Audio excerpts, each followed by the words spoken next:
capture dulu gitu kan ya, karena sebenarnya intinya itu kita harus tahu dulu akar permasalahan kita di mana. Tapi saya setuju tadi, menarik ya kalau Pak Rudian bilang, katakan masalah habit ya. Karena bagaimana pergerakan organisasi ini benar-benar mengandalkan orang loh kita nih. Betul ya? Orangnya nih sekarang masalahnya. Nah, isu leadership menjadi isu penting karena kita harus tahu dulu bagaimana ngurus orangnya. Karena seringkali saya lihat gini Pak, sadar tidak sadar banyak perilaku bawahan itu muncul karena apa? Karena kita loh. Mungkin kita maksudnya bukan salah, enggak. Benar, hanya cara kita. Kan perilaku manusia itu unik, Pak.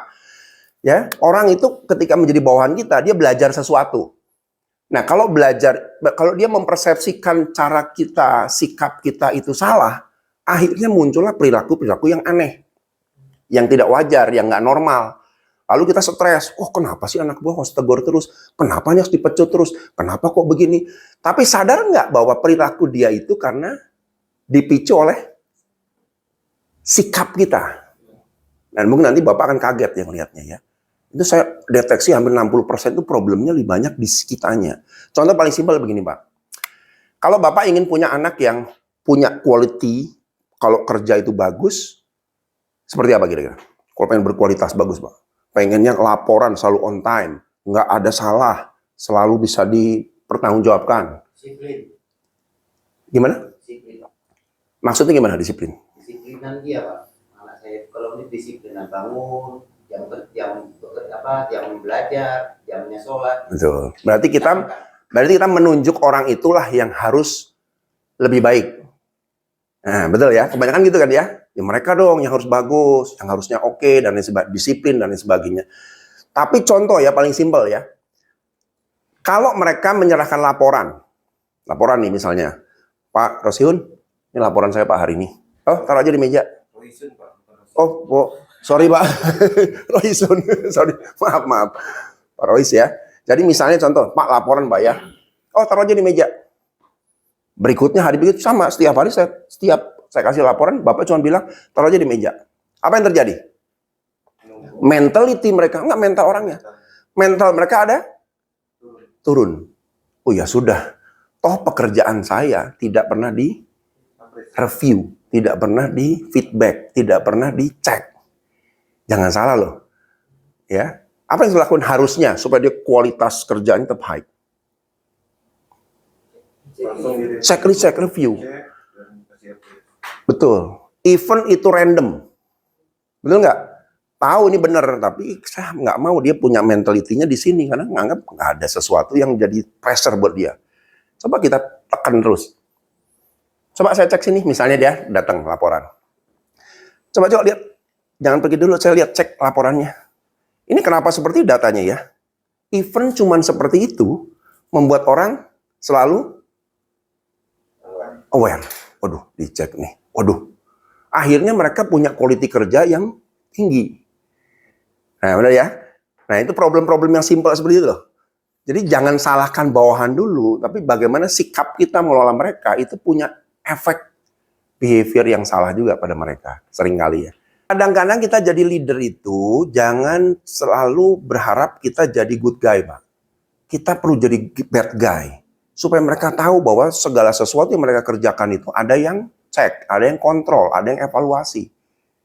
Saya setuju sikap Bapak seperti itu. Gitu ya.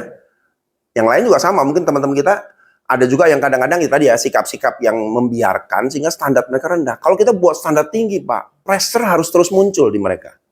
Contoh misalnya, kalau ada anak buah saya, Pak, ini laporannya Pak, saya sudah buatkan nih proposalnya begini-begini. Saya selalu ngomong apa? Berapa persen kamu yakin ini? Ya, 70%, balikin lagi. Beresin dulu. Datang lagi, Pak, ini udah selesai Pak, udah saya koreksi gini-gini, udah saya cek ulang. Berapa persen? 20%, balikin lagi, beresin dulu. Betul nggak? Kalau orang dibiasakan memberikan sesuatu ke kita under quality, dan kita terima begitu aja, jangan salah. Itulah standarnya dia. Karena apa? Dia berpikir, oh ya sudah, saya diminta, dituntut ya seperti ini. Jadi high standard penting, Mbak. Nah gitu ya. Jadi kalau sikap Bapak tadi, saya setuju. Lakukan terus, Pak. Memang begitu cara kita seharusnya. Be a bad guy. Ya kan? Not a good guy. Kadang-kadang kita pengennya, aduh bawahan kalau bisa senang sama saya. Jangan Pak, itu malah merumitkan pekerjaan kita. Nah kita lihat ya, ini ada satu penelitian tahun 2023 ya, Anderson Consulting bilang begini.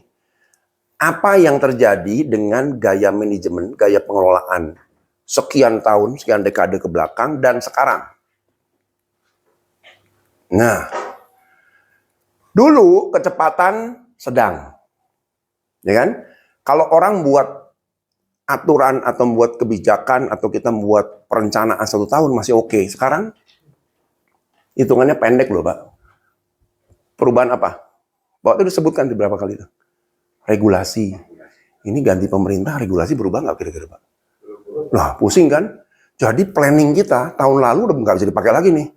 Karena harus siap-siap sedia nih. Jangan-jangan ada perubahan lagi nih pemerintah kita. Mau nggak mau Pak.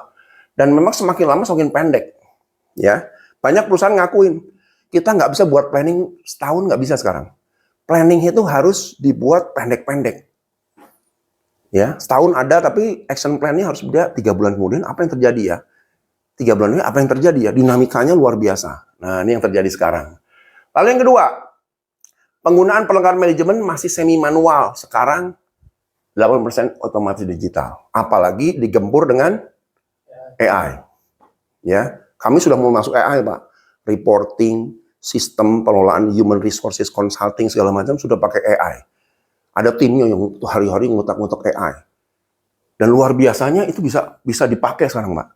Jadi kalau Bapak masih sekarang ya pengelolaan laporan dan sebagainya, mungkin harus mulai berpikir someday AI itu menjadi kunci kita nih. Mempermudah, membuat efektivitas pekerjaan kita. Meeting nggak kan durasi panjang, sekarang pendek. Meeting panjang tuh udah nggak model sekarang, Pak. Meeting itu pendek aja udah jebret. Ya, nanti saya jelaskan juga teknik meeting itu apa aja sih. Seringkali kita kalau meeting sesuatu meeting itu lupa, ini meeting apa sih sebenarnya? Nah, ini masalah ya. Sehingga meeting berlarut-larut panjang, pas di akhir bingung lagi, nggak paham nih meeting apa ya. Lalu belum lagi kalau kita meeting mengajak orang yang nggak ada kepentingan, cuma duduk telinga-telingu gitu ya, bengong, ya ngapain saya diajak begini ya. Nah, kita harus mulai lebih efisien di hal seperti itu. Ya. Lalu atasan lebih less control. Sekarang full control. Ini kaitan sama apa, Pak? Z generation. Oh, nggak bisa, Pak. Itu generasi yang daya span of fokusnya itu hanya pendek. Only berapa? Anak sekarang bisa fokus sesuatu berapa menit? Only 3 menit. 3 menit loh, Pak. Itu ada penelitian banyak tuh. Sebenarnya nanti terganggu ini, terganggu itu. Fokusnya enggak. Saya di kantor juga banyak generasi Z ya. Aduh, setengah mati, Pak. Diingetin, di reminder, segala macam. Ya.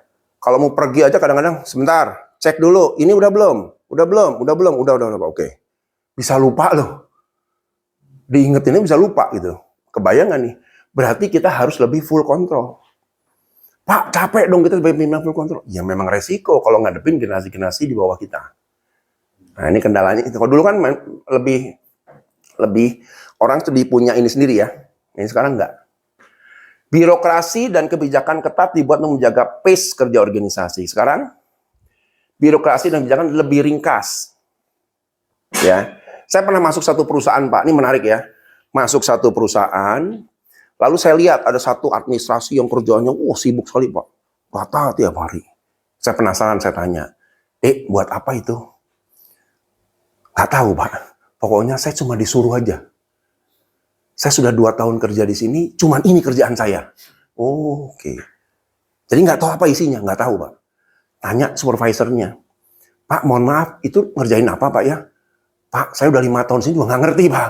Data itu data buat apa sebenarnya? Dipakai nggak sama manajernya? Enggak. Loh, terus buat apa? Tanya manajernya. Apa yang terjadi? Apa jawabnya? Pak, saya sudah 10 tahun di sini juga nggak ngerti itu dari mana itu data itu dibuat. Dan untuk apa? Kebayang nggak? Banyak sekali data yang kita siapkan, informasi yang kita siapkan itu sebenarnya tidak ada korelasi dan manfaatnya, Pak. Makanya harus berani, Pak, manajer sekarang. Ini perlu nggak ya diulang-ulang begini? Nggak usah deh. Ini perlu nggak ya? Nggak usah deh. Jadi kita fokus pada pengelolaan data yang memang betul-betul jadi analisa kita. Nah, gitu ya. Ini banyak kejadian nih, Pak. Ya, kalau saya tipenya orang yang suka memangkas birokrasi. Karena apa? Yang menghambat kita tuh kadang-kadang banyak birokrasi dengan catatan apa? Oh, takutnya kurang ini, takutnya salah, takutnya ini, tapi akhirnya malah membuat pekerjaan orang nggak fokus. Nah, itu mulai dipikirkan juga tuh, Pak. Bener nggak sih kalau Bapak punya bawahan berapa orang? Sekitar 40. 40 ya. Coba renungkan, Pak. Mereka ini selama ini mengerjakan administrasi mereka kerjakan ini benar-benar efisien dan efektif atau just untuk membuat saya aman? Kan kadang gitu ya. Kita pengen aman gitu ya. Ah, ini ada ini ya. Ini suruh hitung deh. Ini suruh ngecek deh. Tapi sebenarnya nggak ada gunanya. Nah, coba cek ulang lagi tuh birokrasi. Ya, supaya kita bisa lebih ini. Dulu keahlian karyawan lebih dalam. Sekarang lebih luas. Dulu spesialis-spesialis. Sekarang orang dipaksa untuk multitasking. Jadi anak buah kita juga sama, harus multitasking, Mbak. Ya, semakin wide. Komunikasi lebih terstruktur, sekarang lebih matriks. Ya, banyak perusahaan juga jalur dari atas ke bawah mulai dipangkasin. Saya bantu satu BUMN, kan ada macam-macam ya, ada staff, nanti ada koordinator, ada supervisor, segala macam, Pak. Jalurnya panjang nih. Akhirnya dipangkas dari sekian layer, dipepet jadi sekian layer. Nah, akhirnya jalur komunikasi jauh lebih efektif. Nah, ini harus kita evaluasi dulu nih. Saya nggak tahu zaman nanti bagaimana nih semakin cepat dengan generasi-generasi yang baru. Generasi apa nih yang masuk lagi nih? Z sudah, sedang nih Z sekarang nih. Alpha. Oh, Alpha udah kacau balau, Pak. Lebih mengerikan lagi tuh. Jangan berharap kita bisa kerja dengan mereka itu senyaman sekarang. Mungkin double, stresnya double. Alpha tuh kira-kira sekarang masih SMP lah kalau nggak salah ya. SMP, SMA. Bentar lagi, Pak. Nanti mungkin sekitar 5 tahun lagi Bapak merekrut orang-orang begitu tuh. Ya, dibilang generasi tulang lunak. Ya, nggak jelas gitu kan ya. Nah, ini kira-kira kurang begini. Ini challenge kita, Pak, sebagai leader. Suka, tidak suka. Ya, nanti beberapa yang saya coba bantu ya, terutama untuk meeting nih. Ya, seberapa efektif kita meeting. Ya. Lalu juga ada beberapa kontrol juga sama nih, bagaimana kita ngontrol dengan efektif. Saya ada satu teknik, Pak. Kalau Bapak sekarang personal appraisal, ada ya? Berapa lama sekali? Nah, udah nggak efektif, Pak. Personal appraisal yang bagus itu, no. Every single day. Kenapa coba? Karena orang keluar masuk. Bagaimana menilai? Baru mau 6 bulan dinilai, udah mundur. Baru dinilai, udah keluar. Akhirnya jejak orang itu nggak ada semua, buat apa? Dibuat sekarang personal appraisal itu lebih ke daily. Nanti saya jelaskan sistemnya. Kita kan buat sistem juga nih. Ya, sudah kita pakai bertahun-tahun ya. Every day, Pak. Dan itu nggak lama kok. Pagi mereka ngisi, sore mereka checklist. Pagi ngisi, checklist. Ini udah banyak dipakai banyak perusahaan, Pak. Supaya apa? Even orang tuh hanya 2 bulan dengan kita, 3 bulan dengan kita, 6 bulan dengan kita, kontribusi mereka tetap bisa kita pertanggungjawabkan. Karena generasi sekarang unik, Pak. Kalau zaman kayak kita dulu gimana?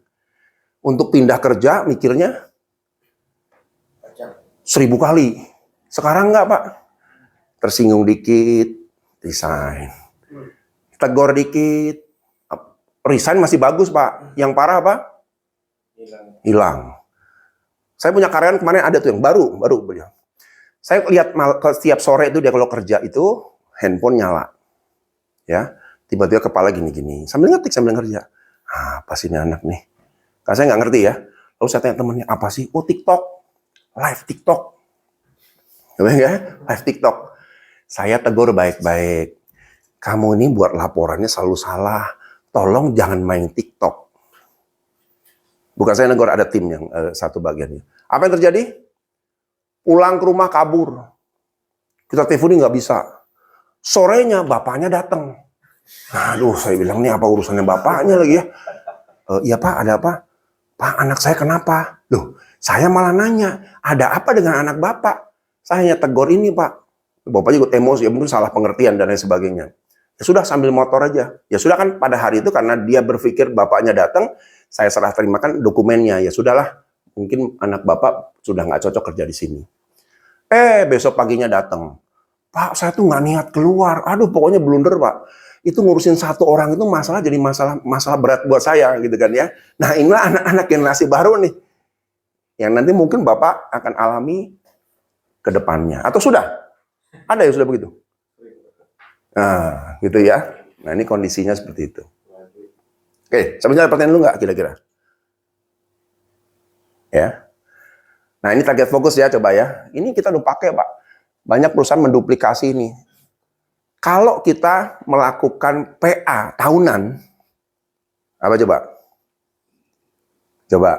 Biasanya yang dinilai itu bulan keberapa?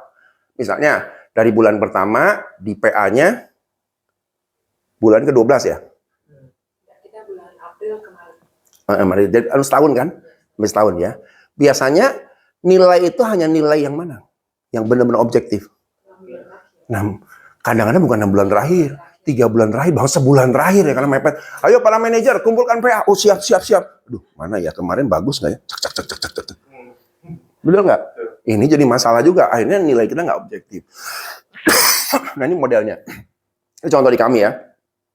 Senin, Selasa, every single day. Ini untuk membuat mereka terlatih seperti ini pun lama. Tapi lihat hasilnya. Berbulan-bulan kemudian kita nggak perlu kontrol. Nggak perlu nanya, lu kerja apa sih? Tinggal cek. Sebentar, ini kok cuma 3 poin sih? Kamu ngerjain apa? Yang ini mana? Oh iya Pak, lupa saya masukin. Nanti diakumulasi dalam bulanan. Ada dashboardnya, mana dashboardnya? Ini kita buat cuma pakai Google Sheet ya, ada dashboardnya. Inilah yang kita nilai. Nggak perlu nunggu nilai terakhir, nggak perlu. Tinggal cek aja dalam 12 bulan sampai di mana nih? Ini 100% kan? Ini baru berapa nih kira-kira nih? 70%. On progress-nya berapa persen?